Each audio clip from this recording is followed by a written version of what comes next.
To all who just joined our conference. My name is still Iosif Itkin, and I work for Exactpro. Exactpro employs over 360 people, mostly focused on software testing. We build software to test software, and this conference is focused on machines that test.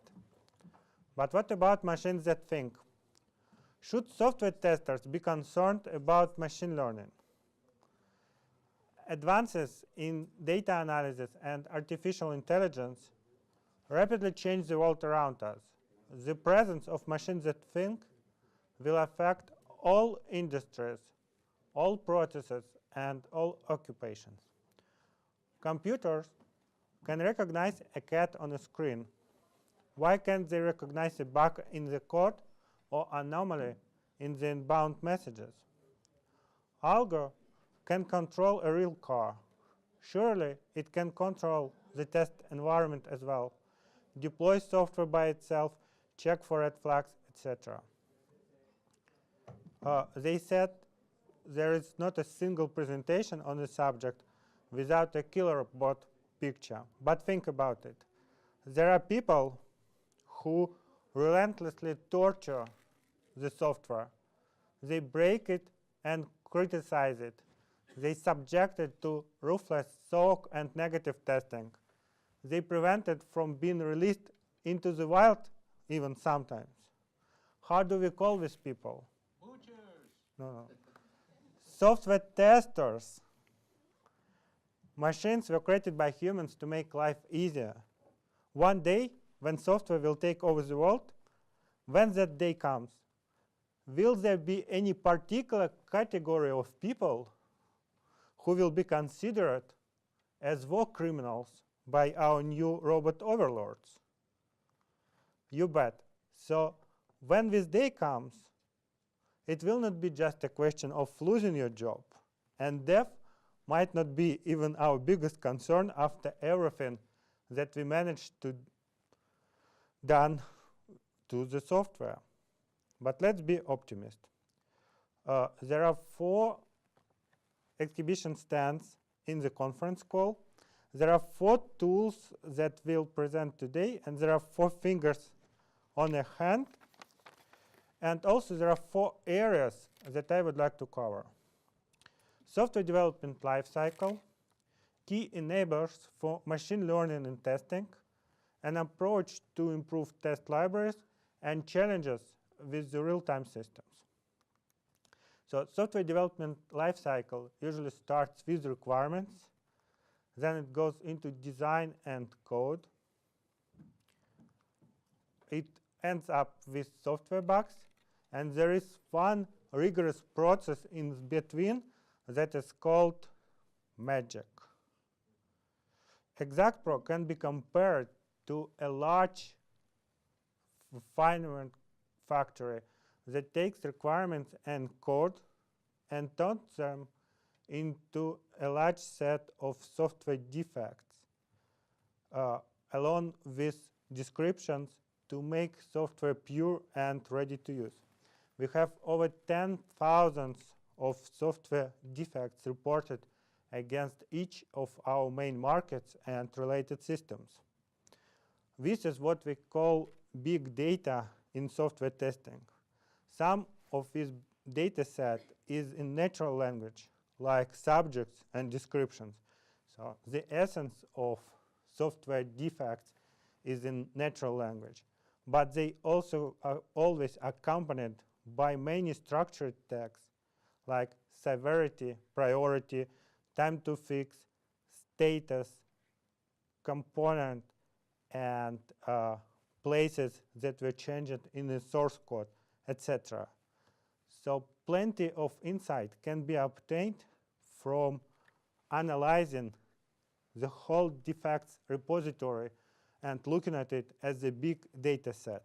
For example, as Sergey mentioned just recently, clearing and settlement systems are much more prone to software defects, and analysis of the data set will immediately confirm that whenever you have trading system and clearing system, the clearing system is functionally substantially more complex and more error-prone. So what we can do, by the way, we have a stand in a whole related to post-trade systems and the challenges specific to clearing and settlement. Please do come visit it. Looking at the big data defect set, we can do the following. Research proves that it is possible with a certain degree of probability to predict whether the defect will be reopened or not, to highlight the area of the code where the bug is most likely located, and also to identify requirements and areas that are most prone to defects in the next release. And this is already within our grasp. So even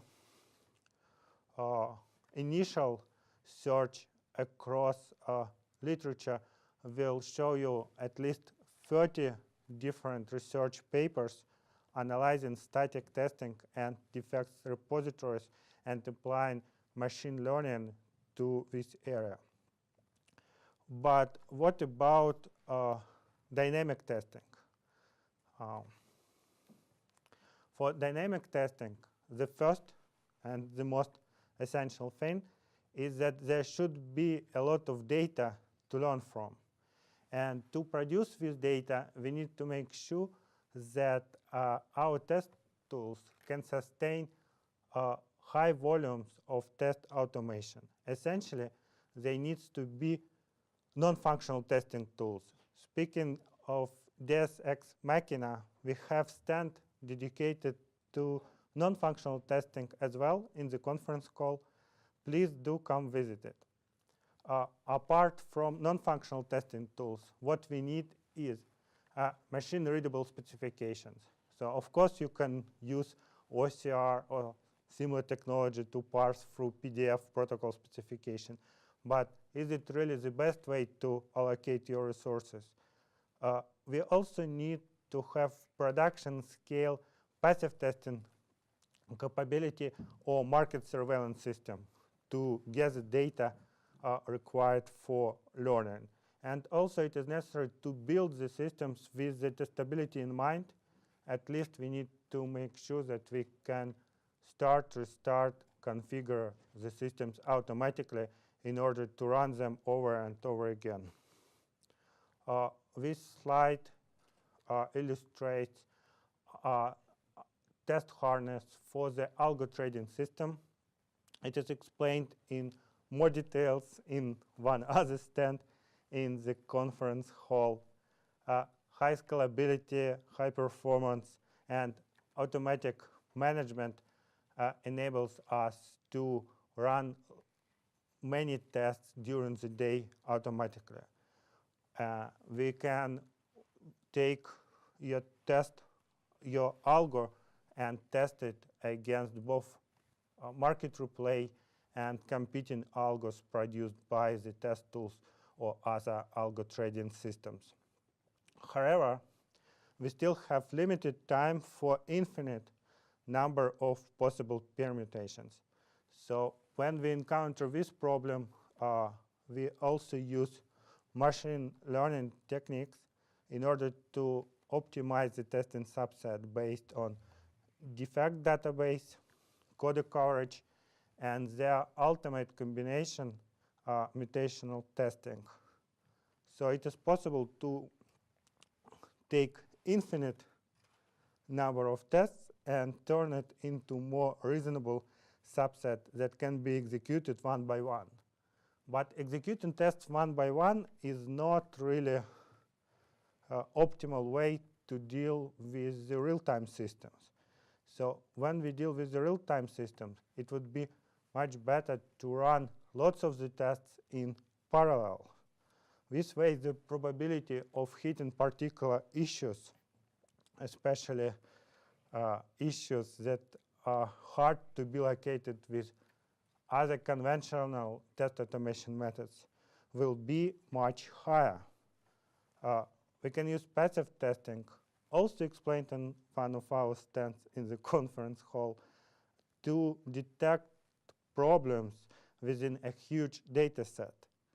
But it is not possible to control the state of individual test cases for this case.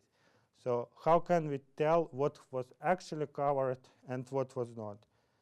How can we teach a machine to recognize what are the test scenarios were really executed with semi-random load? And what we found is that this particular task is substantially more challenging comparing to some weak artificial intelligence activities described earlier. So it is currently one of the main directions of our research. Once we learn how to understand what exactly was executed, we essentially will teach the system to produce and to execute test scenarios itself. So going back to the robots, Google DeepMind published a paper claiming that it is possible to implement a button to interrupt undesired behavior of most of the learning algorithms in such a way that they will not learn to prevent human operator from intervening if necessary. This seems very promising, but the only problem with the research that the algorithms will not learn from regular interruption. What about the first intervention? There is still high degree of probability that the brand new software will not allow us to press the button for the first time.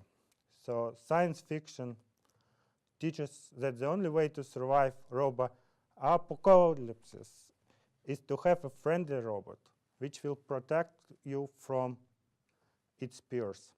When we build software to test software, we need to make sure that it is friendly enough and adapts to our values. Thank you. I can take some questions now.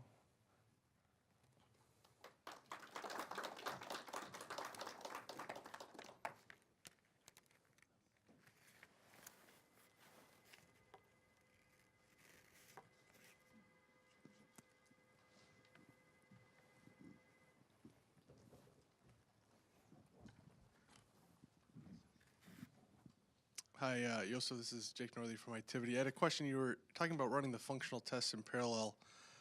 My question is, how do you run the functional tests in parallel when the interaction between what they're executing can change the state that the test assumes? Exactly. So it is the problem. So you are not able to control the actual state for the functional tests. And this is the idea. So you can run test cases in one by one and control the state for each. It is conventional test automation. And this way you can cover you can cover huge test libraries. Say for each of our markets, we have libraries exceeding 20,000 of test scenarios that are executed more or less in separated threads using controlled conditions for every test case. Idea is turn the picture around to produce a huge load from many functional and non-functional scenarios, and then ensure that machine will be able to recognize what was executed or not. So what we can do already, we can produce a random and diverse load against the system, and then check if the system is not okay using passive testing. So we can check if, for example, trade decomposition is not okay for derivatives instruments or something like that, or if we have erroneous messages coming from the system. So it is possible to do it. But what is not possible to do with this approach is to say and really confirm what was executed and what was not executed.